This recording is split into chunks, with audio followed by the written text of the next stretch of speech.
Bonjour, bienvenue dans ce nouvel épisode de Rennes au pluriel. Je suis Marissé. Nous sommes en compagnie de Luca Pataroni et du musicien Sami Galbi dans le cadre de la conférence concert organisée par les Transmusicales sur Genève, terre de lutte pour les musiques culturelles, alternatives et multiculturelles.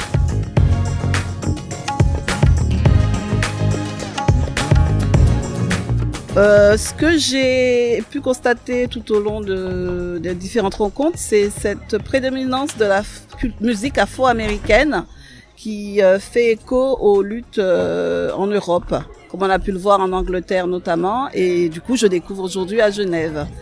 Pourquoi ces musiques-là particulièrement ? Alors, au fait, à Genève, il y a quasiment 50% de la population qui est étrangère.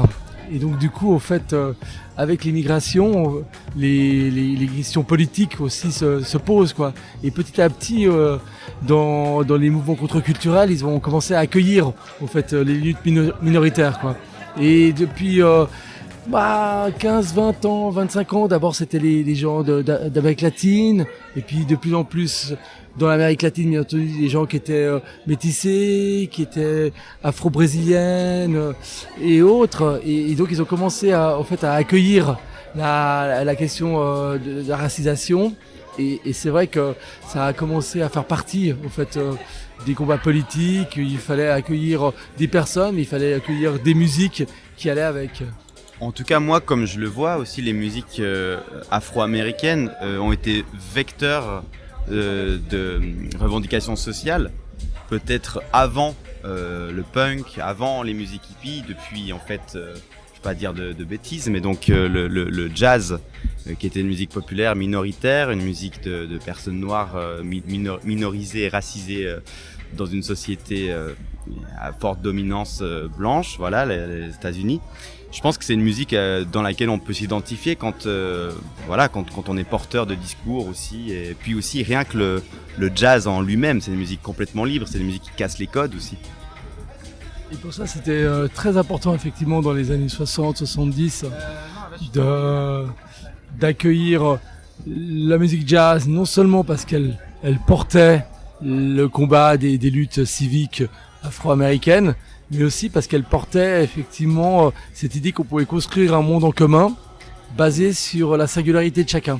Et ça, c'était très très présent aussi dans les occupations, dans les squats, parce que l'idée c'était quand même que finalement chacun dans sa différence pouvait être ensemble. Et le free jazz, il fait ça, c'est-à-dire que on compose un monde en commun à partir des dissonances, à partir des. Donc c'est pas une construction du commun sur l'alignement, mais c'est une construction du commun sur la différence, sur la singularité. Ce que j'ai noté aussi, c'est ce besoin qu'ont les jeunes de pouvoir s'exprimer, et aussi peut-être aussi particulièrement des jeunes défavorisés.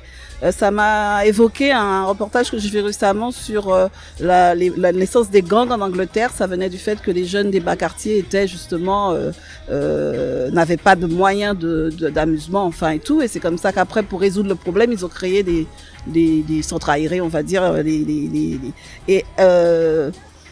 ce besoin d'espace pour s'exprimer qu'avaient les jeunes, qu'offrait cette société-là à l'époque. C'était une société qui n'offrait pas non plus, comme ça s'est posé pour l'Angleterre, de moyens pour ces jeunes, de lieux pour ces jeunes. Est-ce que c'est parce qu'il n'y avait vraiment pas de lieu pour ces jeunes que c'est posé à ces jeunes ce besoin de squat et Effectivement, quand on regarde les occupations et puis surtout les revendications dès 71, mais aussi en 68, c'était déjà présent pour des centres culturels autonomes.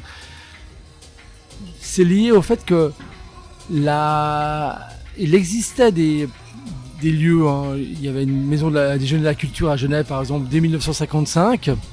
Et cette maison des jeunes de la culture, elle était construite un petit peu comme les MJC en France, qui était dans une certaine mesure quand même paternaliste. C'est-à-dire que ça restait des lieux pour des jeunes, elles naissent parce qu'on se rend compte qu'entre la vie à domicile et puis le monde adulte, il y a tout à coup une période qui s'allonge, qui est l'adolescence, les jeunes adultes, qui n'existaient pas auparavant.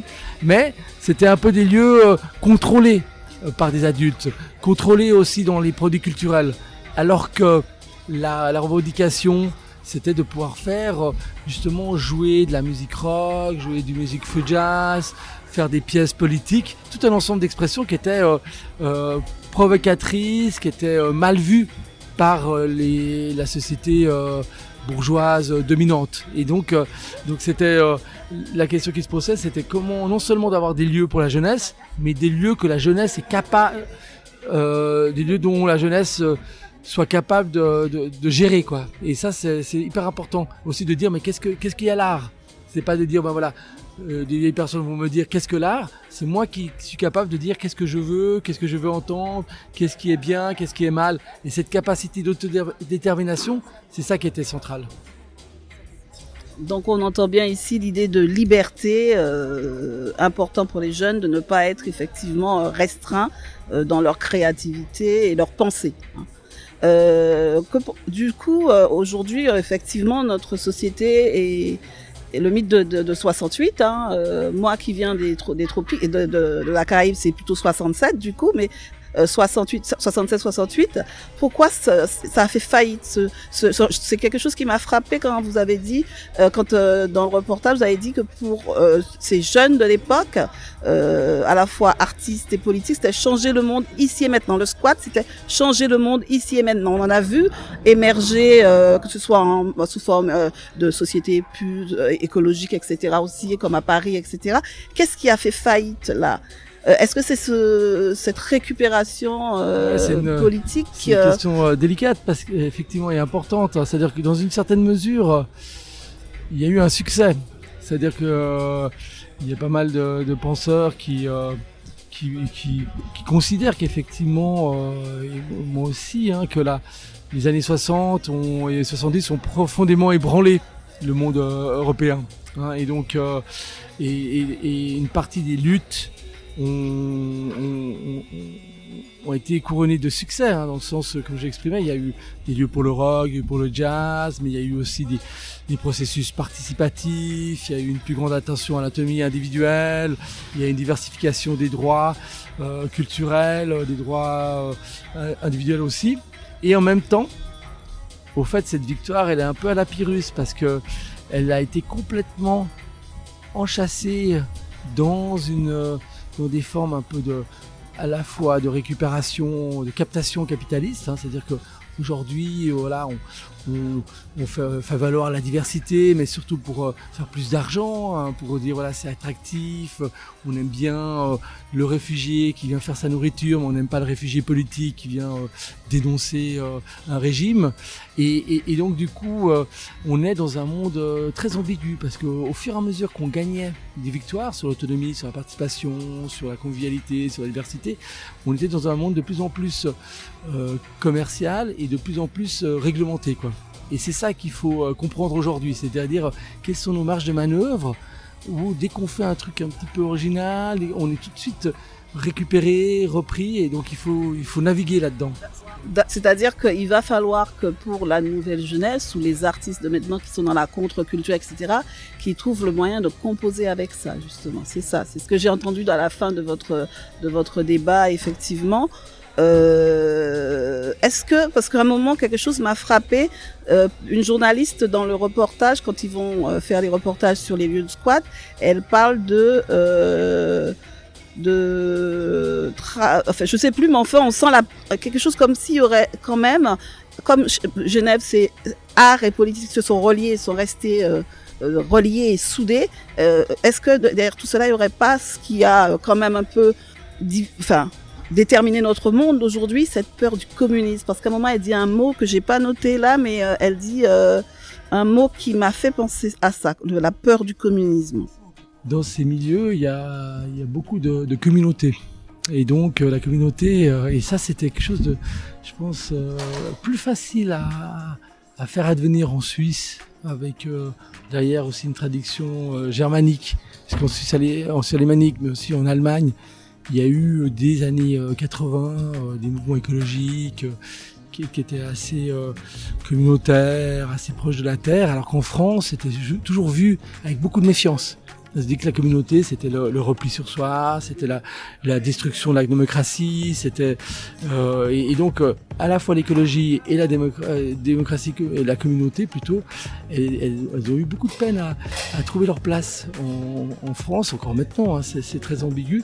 Et pourtant, la question du commun et la question du vivant sont absolument essentielles. Donc comment construire des communautés de mise en partage qui restent ouvertes et qui ne soient pas simplement un effondrement du politique, comment construire des communautés ancrées localement, écologiquement, qui ne soient pas simplement des formes de refus du progrès.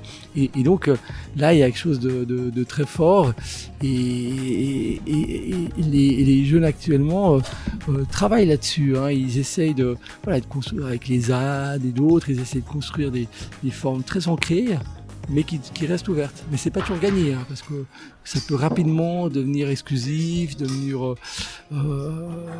difficile pour certains d'y trouver leur place. Certaines. Merci beaucoup à Luca Pataroni et à Sami Galbi d'avoir répondu à nos questions.